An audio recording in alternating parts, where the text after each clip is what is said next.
बिस्मिल्लाहिर्रहमानिर्रहीम।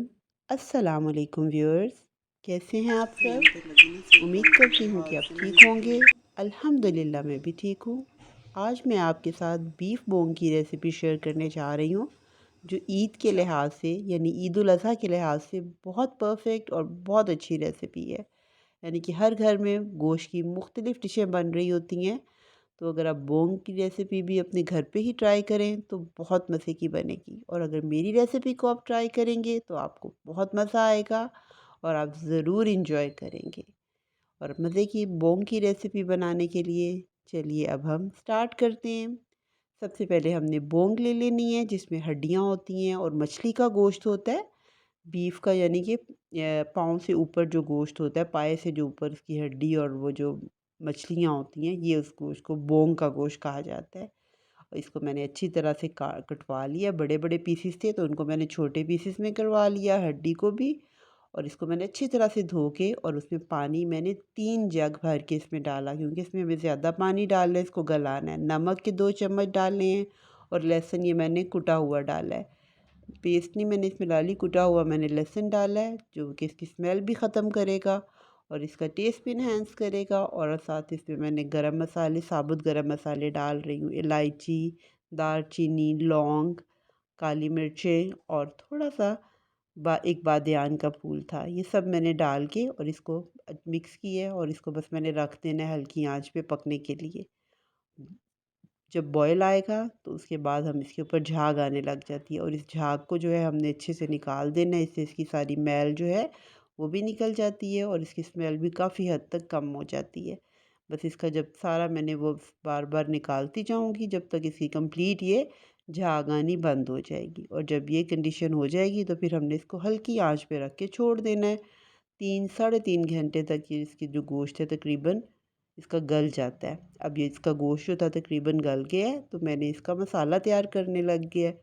एक चम्मच मैंने ज़ीरा, सफ़ेद ज़ीरा और आधा चम्मच काला ज़ीरा लिया है, और बादियान का फूल और एक दालचीनी, और भी सब मैंने मसाले, गरम मसाले डाल के, और चॉप किया हुआ प्याज, जो 2 मीडियम साइज़ के प्याज थे मैंने चॉप कर लिए थे, और वो मैंने रख दिए। अब मैंने इस तरफ चेक किया तो वो गोश्त भी जो है मेरा अच्छा सा गल चुका हुआ है। तो मैंने अब इसका इसीलिए मसाला तैयार कर रही हूँ। उसके बाद मैंने जब प्याज थोड़ा मेरा बहुत ज़्यादा ब्राउन नहीं मैंने किया इसको, लाइट लाइट सा ही कलर इसका रखा है, तो इसमें मैंने लहसुन डाल दिया है। लहसुन को भी मैं थोड़ी देर भूनूंगी ताकि इसका जो कच्चापन है वो ख़त्म हो जाए। और फिर उसके बाद मैं इसमें अदरक डाल दूँगी।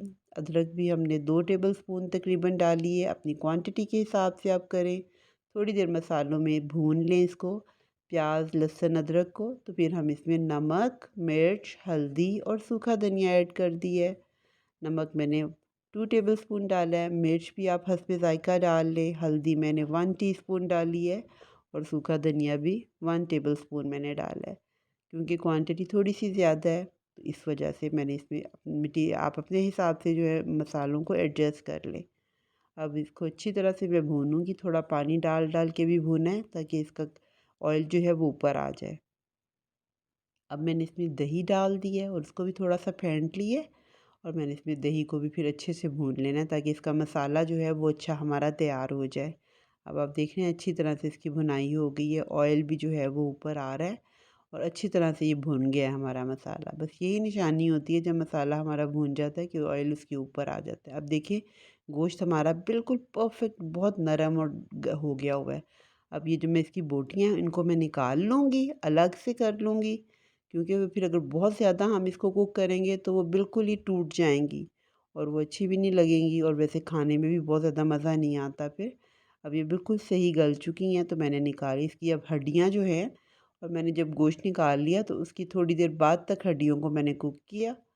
और जब ये घंटा तकरीबन और पक गई हड्डियाँ जो हैं, तो फिर मैंने इनको हड्डियों को भी निकाल लूँगी, और जो इसके अंदर जो मिल्क होती है वो हम निकाल लेंगे। वो एंड पे फिर हम सर्विंग में करेंगे।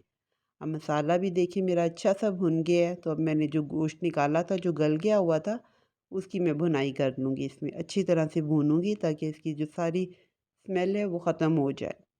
अब देखिए ये अच्छे से मेरा मसाला भुना हुआ है। अब मैंने इसमें थोड़ा सा पेपरिका पाउडर डाला है ताकि जो हमारी बोंग का कलर है वो बहुत खूबसूरत सा आ जाए, प्यारा सा आ जाए। अब अच्छी तरह से मैं इसकी बस बुनाई कर रही हूँ। कलर भी देखिए माशाल्लाह बहुत प्यारा रेड कलर इसका आ रहा है। अगर पेपरिका पाउडर आप नहीं भी डालना चाहते तो बेशक मत डालें। अगर आपकी लाल मिर्च का ही कलर काफ़ी तेज़ है तो फिर पेपरिका डालने की ज़रूरत नहीं है। अब मैंने बस इसको डाल के तो ढक दी है। अब दूसरी तरफ ये देखिए मैंने अब इसमें से हड्डियाँ भी निकालनी थी, साइड पे कर ली हैं ताकि उसकी मैं मिख निकालूँगी। और अब ये मैंने जो सारा मसाला तैयार किया था वो मैंने इसमें डाल दिया है। अब ये हड्डियों में से हम मिख निकाल लेंगे इसकी, और जो हड्डियाँ इसकी बच जाएँगी, यानी कि गोश्त भी अब इसमें चला गया मसाले के अंदर और हड्डियाँ जो मैंने मिख भी निकाली थी दोबारा मैंने वही हड्डियाँ इस सालन में डाल दी हैं। अब ये सारी चीज़ें मेरी अब सब मसाले मसाले वाली मसाला और गोश्त सारा इसमें मिक्स हो चुका है। अब इसको हमने पकने के लिए रख देना है फिर थोड़ी देर के लिए, ताकि सारी चीज़ें एक जैसी मिक्स हो जाएँ। अब तकरीबन 1 घंटे के लिए मैंने इसको फिर रखा बहुत लो फ्लेम पे ताकि इसका टेस्ट आए। अगर हम तेज़ आँच पे बनाएँगे तो इसका बिल्कुल टेस्ट नहीं आएगा। तो इसका ये जो थिक सी ग्रेवी बन जाती है वो इसी तरह लो फ्लेम पे पकाने से ही बनती है। अब आप देख रहे हैं मज़ेदार से मेरी जो है बोंग तैयार हो चुकी है। खाने में भी बहुत मज़ेदार है और दिखने में भी बहुत टेस्टी है।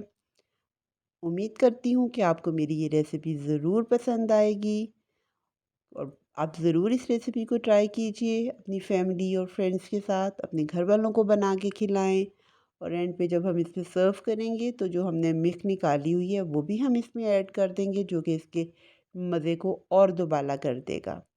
तो अब तकरीबन हमारा ये खाना जो है वो तैयार हो चुका है। अगर आपको मेरी ये रेसिपी पसंद आए तो मुझे ज़रूर इसका फ़ीडबैक दें। अपनी दुआओं में मुझे याद रखें। अल्लाह हम सबको अपनी हिफ्ज़-ओ-मान में रखे, अपनी रहमतें नाज़िल फ़रमाए।